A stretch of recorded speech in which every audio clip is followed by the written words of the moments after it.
I'll tell you the day Cordelia Whitmore rolled up with her bulldozers and that smug grin like she'd just discovered fire was the day I realized my quiet life was about to go to hell. Your wife's been dead for years, darling. Time to modernize and join the real world. That's what she sneered right before her crew started carving an $8,000 concrete bike path straight through the middle of my working cattle pasture. No warning, no, "Hey neighbor, mind if we..." Just the smell of diesel, the roar of engines, and 30 prize Black Angus scattering for whatever grass hadn't just been flattened. Now, if you're picturing me standing there in shock, you'd be dead wrong. I shouted, "This is working ranch land!" And Cordelia just smirked, waving some phony-looking easement papers in my face, filming me like I was the spectacle. "Your cows can graze elsewhere, sweetie. Progress waits for no one." What she didn't know, what she should have learned the hard way, was that this land isn't just mine. It belongs to Taurus, my 200-pound bull, who's ruled that field for 6 years. And Taurus has very particular opinions about trespassers, especially ones who show up in shiny Teslas. You know what happened 3 months later? Her husband's new Tesla became $100,000 worth of high-tech confetti.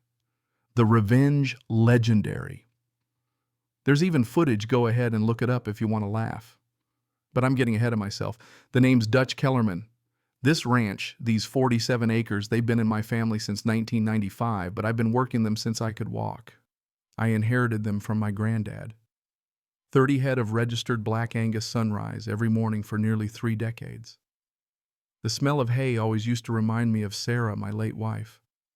She died quick, cancer doesn't mess around, and ever since the house has felt too quiet, too big. Some days I still catch myself saving stories to tell her, then remembering the kitchen chair across from me will never be filled again. Grief. Let me tell you, it stretches out time, makes you question what's worth fighting for until someone gives you a reason to remember. That reason showed up in the form of Willowbrook Heights, sprouting McMansions like weeds in what used to be good, honest farmland. Suddenly I've got neighbors who think a rooster crowing is a noise violation but will drive an hour for farm-fresh eggs at Whole Foods. They want the aesthetic, not the life. Then came Cordelia. She didn't just move in, she took over. HOA president, white Tesla vanity plates, eco-fam if you can believe it, fancy yoga pants like she was armored for battle. Former California lawyer. Treated every HOA dispute like a corporate takeover, threatening lawsuits in Comic Sans font. You know the type. She moved here when her husband Brad landed some big tech job. Brought that Silicon Valley charm where a neighborly chat turns into a 6-paragraph email with everyone CC'd. First came complaints about my cattle. Apparently Black Angus don't respect quiet hours. Next were letters, certified of course, about agricultural odors, because God forbid anyone get a whiff of real life out here. But here's the thing about property easements. You can't just find a dusty old document and build whatever you want. You need explicit written permission. But Cordelia, she found some 1960s easement in the record's emergency vehicle access only and tried to spin it into her own yellow brick road running right through Taurus's turf. One Tuesday in October, I stepped outside to see surveyors marking my oaks trees older than her whole family line for her $80,000 bike path. No call, no knock on the door, just trespassing with blueprints. "Excuse me, this is private land," I said. Guy didn't even look up. "HOA infrastructure project, sir." And there she was, Cordelia, filming the whole thing, smiling like she'd won. I'll give her this. She came at me hard and fast. Next day I got a manila envelope in the mail. Cease and desist, certified from Marcus Webb, attorney at law. The office was in a strip mall wedged between a nail salon and a payday lender. That's how you know you're dealing with the best. But she wasn't done. She claimed Taurus was a menace threatening innocent joggers who were in reality her own surveyors hopping fences and hauling equipment. Her demands got crazier. Move my herd, or they'd move 'em for me. Obstruction of public works, they said. Apparently asking people to leave my land is harassment in Cordelia's world. That's when I hired Mackenzie Reeves, an agricultural lawyer with a spine of steel in an office that smells like leather and dust.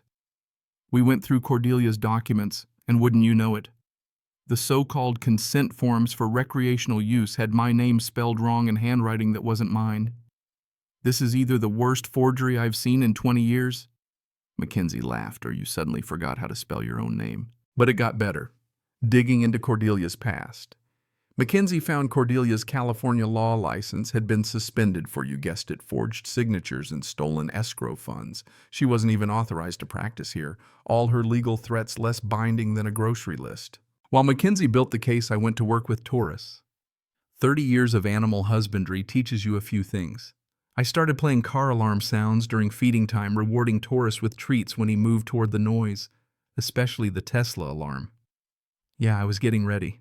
Meanwhile, Cordelia was unraveling. She hired a real lawyer, but too late the damage was done. Mackenzie filed complaints everywhere, the state bar, the county DA, the attorney general. The neighbors started talking. Some took her side, progress, modernization, all that noise. Others remembered why they'd moved here in the first place. At the coffee shop, conversations would stop when I walked in. But every night, Taurus got better at responding to those car alarm sounds. Cordelia pivoted. Claimed my cattle were polluting the creek. Brought in her environmental consultant, Dr. Richard Peaton, who showed up in a van, took samples, and wouldn't you know, it found dangerous levels of E. coli just downstream. But Dr. Peaton was her brother-in-law with a lab in his spare bedroom and zero real science background. Mackenzie and I got the EPA out for real testing. Turns out my pasture kept the water cleaner than the HOA's chemical-drenched lawns. The neighbors started whispering. Some still wanted me gone, but a few, like Vernon Jacobson.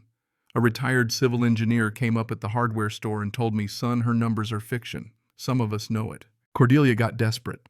Hired Apex security guys in black uniforms, badges unlicensed, and as it turned out, convicted felons found on Craigslist. Surveillance, intimidation, animal abuse, shooting at my cattle with pellet guns, then slashing my tires while I was at my wife's grave. Real class act. But with Mackenzie's help, we traced payments from the HOA fund straight to Apex. Embezzlement, racketeering, federal wire fraud. Mackenzie started involving the FBI, and suddenly things started to snowball. Then came the twist. Cordelia wasn't just trying to win a bike path, she was out for revenge. 25 years ago, Sarah, my late wife, testified against Cordelia in California, got her law license pulled. Cordelia had moved here just to settle the score. The bike path was just step one in a scheme to force me off the land and sell it for millions, bailing out her husband's failing tech company, all of it a personal vendetta. By then, the feds were building a RICO case. Fraud, embezzlement, conspiracy, the works. The FBI asked us to let Cordelia go through with her plan at the annual HOA meeting so they could make a splashy arrest. Mackenzie would cue the feds, I'd bring Taurus for the encore. The day came. The room was packed, 300 neighbors, news crews, feds, disguised as homeowners. Cordelia gets up, starts bragging about resolving agricultural obstruction, flashes her plans for the new bike path. Mackenzie stands, drops the bomb. Would you care to explain how you forged my client's signature high-def images on the projector bank statements, the works? Cordelia goes white. Lies, conspiracy, she yells. That's when the FBI step forward, badges out. Cordelia Whitmore, you're under arrest. She bolts for the exit, hammering her Tesla's panic button, and right on cue, Taurus hears the alarm. I hit the gate release. He charges out 2,000 pounds of righteous, trained fury. He smashes her Tesla to pieces in full view of the crowd and every camera. The feds cuffed Cordelia and her husband on the spot. The crowd cheered like it was Friday night football. 6 months later, Cordelia got 7 years in federal prison. Her Tesla, what was left of it, was seized as evidence. The HOA board cleaned house, put in real neighbors. Like Vernon, rewrote the rules to prevent anything like this from happening again.